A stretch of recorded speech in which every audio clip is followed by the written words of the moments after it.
तुम्हें कितनी बार बताया है, मेरे तैयार होने से पहले मेरा नाश्ता तैयार हो जाना चाहिए। शादी के 25 सालों के बाद भी मुझे क्यों बार बार एक ही बात बतानी पड़ती है? लता, तुम्हें क्या है? तुम तो आराम से घर पर रहोगी, मुझे काम पर जाना पड़ता है। तुम हो कि हमेशा बेवकूफ़ जैसी हरकत करती हो। अगर तुम ये जानबूझकर करती हो तो याद रखना, मुझसे बुरा कोई नहीं होएगा। आज भी प्रशांत का पारा चढ़ा हुआ था। इन कटु शब्दों में अपना गुस्सा उतारते हुए, गीला तौलिया कुर्सी पर फेंकते हुए, प्रशांत गुस्से से लता की तरफ देखने लगा। लता के लिए प्रशांत का यह बेवजह गुस्सा कोई नई बात नहीं थी। वह महीने में 3-4 बार ऐसा ही लता पर बरस पड़ता था। पहले पहले लता उसका विरोध किया करती थी, लेकिन जब कई सालों तक प्रशांत में कोई बदलाव नहीं दिखा, तो लता ने खुद को ही बदल दिया। अब प्रशांत के कुछ भी कहने से लता को कोई फर्क नहीं पड़ता था। हर बात को वो सिर झुकाए चुपचाप सुन लेती थी। शादी के 5 साल तक लता ने पूरी कोशिश की थी कि प्रशांत को बदला जाए, लेकिन फालतू का गुस्सा करना और बाद में लता को भला बुरा कहना, यह मानो जैसे उसकी आदत बन गई थी। कोई भी वाद विवाद होता तो प्रशांत सीधा लता को बोल देता, अगर मैं तुम्हें अच्छा नहीं लगता तो क्यों नहीं चली जाती अपने मायके, क्यों रहती हो मेरे साथ, ऐसा वह कहता। इतना सब कुछ होने के बावजूद लता प्रशांत के साथ रहती थी, क्योंकि उसे अपनी बेटी की फिक्र थी। वह जाती तो कहाँ, अपने बूढ़े हो चुके माँ बाप को इस उम्र में परेशान करना वह नहीं चाहती थी। समाज और लोग क्या कहेंगे, यह भी तो उसे देखना था। वह इतनी पढ़ी लिखी भी तो नहीं थी कि खुद जाकर कोई नौकरी कर सके और अपने अपनी बेटी का पालन पोषण कर सके। लता को अपनी फिक्र नहीं थी। उसको फिक्र थी तो बस अपनी शादी लायक हो रही बेटी की। लता नहीं चाहती थी कि पति पत्नी के झगड़े की वजह से काव्या डिस्टर्ब हो। काव्या की पढ़ाई पूरी हो चुकी थी और उसके लिए अब शादी के रिश्ते भी आने लगे थे। कई रिश्तों को काव्या ठुकरा चुकी थी। 2-3 महीने बाद एक अच्छा रिश्ता आया। रिश्तेदारों और पहचान के लोगों ने भी लड़के के बहुत गुणगान किए थे। प्रशांत एक शाम अपनी बेटी के पास बैठकर उसे बताने लगा, काव्या बहुत अच्छा लड़का है, पढ़ा लिखा है, बड़ा घर है, बहुत अच्छी नौकरी है। ऐसे रिश्ते बार बार नहीं आते बेटा, इस बार मना मत करना, प्रशांत ने उदासी से कहा।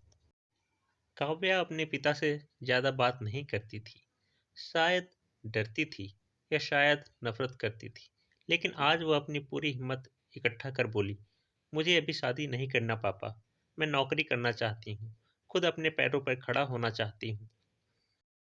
हाँ, तो इसमें क्या बड़ी बात है, मैंने लड़के से बात की है, वह तुम्हें किसी बात के लिए नहीं रोकेगा। तुम शादी के बाद भी नौकरी कर सकती हो, वह तुम्हें नौकरी के लिए परमिशन दे देगा। प्रशांत बोला, मेरा नौकरी करना या ना करना उसकी परमिशन पर क्यों डिपेंड रहेगा पापा?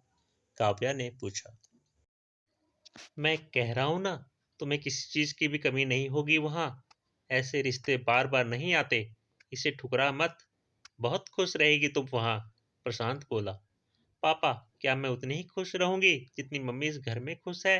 काव्या ने तंज कसते हुए कहा। आज तुम्हारी जबान बहुत ज्यादा चल रही है, प्रशांत गुस्से से आंखें बड़ी करते हुए बोला। पापा, मुझे शादी ही नहीं करनी है। शादी के बाद अगर वो लड़का आपके जैसा निकला तो मैं क्या करूंगी? जो बिना बात के मुझसे हमेशा चिल्लाए, मुझे कुछ भी बिना पसंद के लेना हो तो 10 बार सोचना पड़े, कहीं वो नाराज ना हो जाए। मेरी तबीयत कैसे भी हो उसे कोई परवाह ना हो।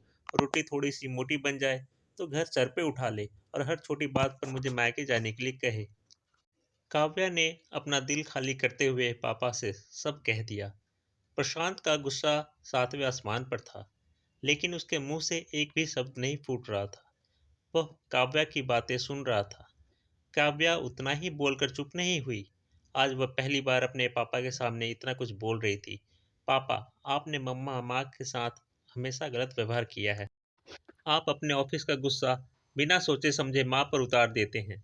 कभी इस बात की परवाह नहीं की कि उन्हें कैसा लगता होगा। आपकी बातें सुन सुनकर माँ ने अपना स्वाभिमान खो दिया। प्रशांत आज पहली बार अपने किए बर्तावों को महसूस कर पा रहा था। वो इतना ही बोल पाया, जो तुम्हारा मन है वो करो, मैं इतना ही बुरा हूं ना?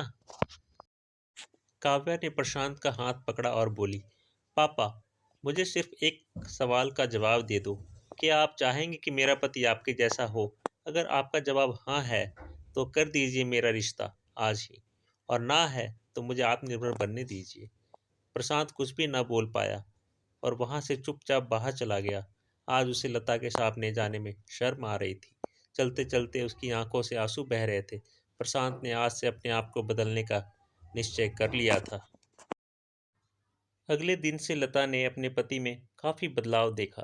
वह सोचने लगी, जो हिम्मत काव्या ने दिखाई है वह हिम्मत अगर मैं पहले ही दिखा देती तो शायद आज स्थिति कुछ और होती। अब काव्या पढ़ लिख कर अच्छी नौकरी करने लगी थी और उसके लिए एक रिश्ता आया। और विदाई पर प्रशांत बोला, बेटा तू हमेशा खुश रहेगी, क्योंकि तेरा पति तेरे बाप जैसा नहीं है। प्रशांत की यह बात सुनकर लता और काव्या की आंखों से आंसू बहने लगे। दोस्तों, हमारे समाज में औरतों को भले ही देवी का दर्जा दिया जाता है, लेकिन वह स्वतंत्रता नहीं दी जाती जो उन्हें दी जानी चाहिए। बचपन से ही उन्हें बताया जाता है कि वह पराया धन है। स्कूल से आने में देरी हो जाए तो पिटाई मिलती है। किसी से बातें करते या खिड़की से झांकते हुए दिख जाए तो शक किया जाता है। माँ बाप का घर तुम्हारा नहीं है, पति का घर ही तुम्हारा घर है।